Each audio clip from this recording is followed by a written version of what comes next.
So one of the biggest enemies I have in life is Creeping Charlie. Look at it. It's invading my grass, and here's how I'm getting rid of it.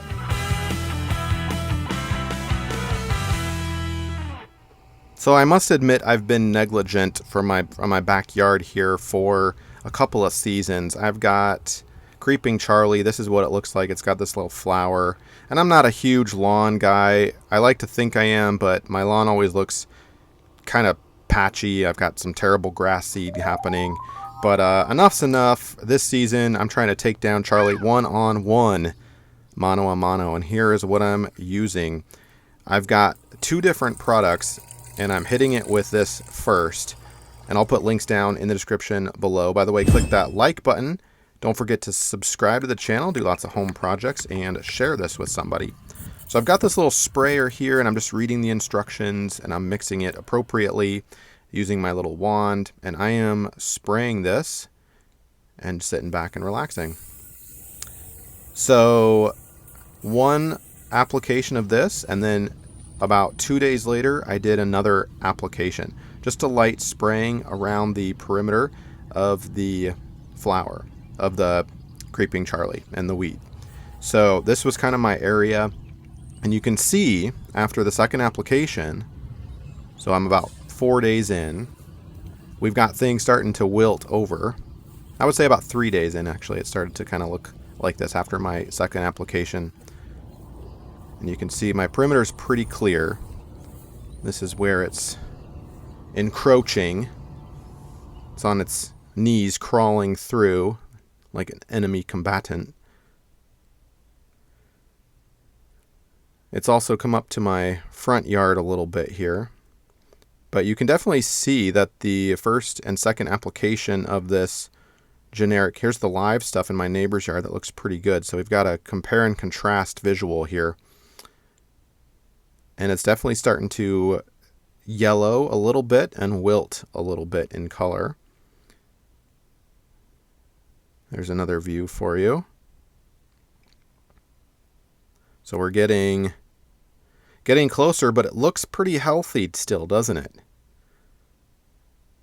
Yeah, it looks pretty healthy. So I'm not done. I think if I walk away here, I'm gonna have some trouble. So I bought the second product, and I don't know, a week later, 7 days later, I read the instructions really well, mixed up a batch, and this stuff got really good reviews.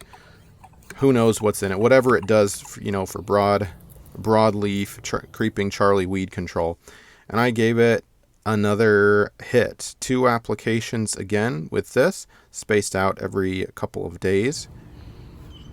And take a look. We're wilting a little bit more. And you're not going to see instant results. It's not like it just keels over on you. And it's not like squishing a bug here. But look at the color difference already that's happening. We're turning like a lemon lime color. And we're even browning a little bit at the edges. You can see the grass starting to protrude visually a little bit as this rescinds. By the way, look at the garden to the left.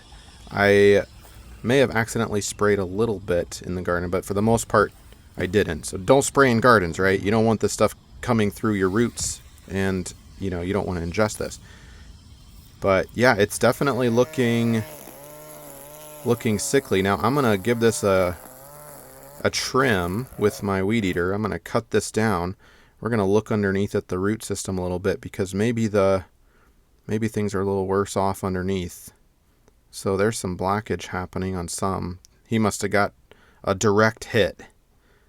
Everything else, collateral damage. But I've got the whole thing kind of shaved off a little bit. So I'm not going to focus on that. But I am going to... And look at this. After about a week or so, this stuff is dead. So that did it. We've got little to no more Creeping Charlie. This is the area. I've got a little bit more here that I'm going to, spray down, give it another blast.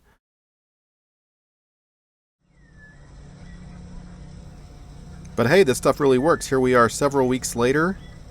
Creeping Charlie is gone. A little patchy, but hey, mission accomplished. I'm happy with this.